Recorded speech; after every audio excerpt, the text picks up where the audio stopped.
Ayon sa source naman na nagkaroon ang anak si Baron kay Nadia. Napakagandang babae nito at kamukhang kamuka siya ni Baron.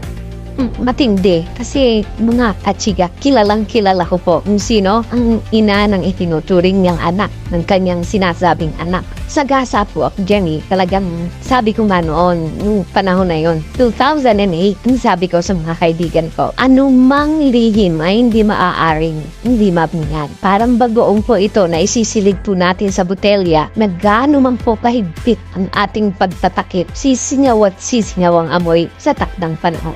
At si Baron Geisler pa ang naglabas ng revelasyon at dumating na araw na di natin inaasahan.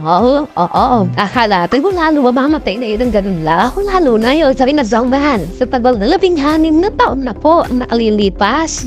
At ako po ay may ipapapanood po sa inyo na kinupirma naman ni Baron Geisler na meron pa siyang isang anak sa ibang babae.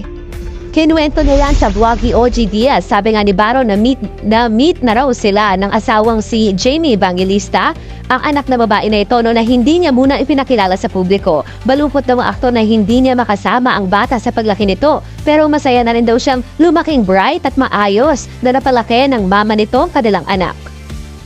Ito ang itsura ang kanilang anak.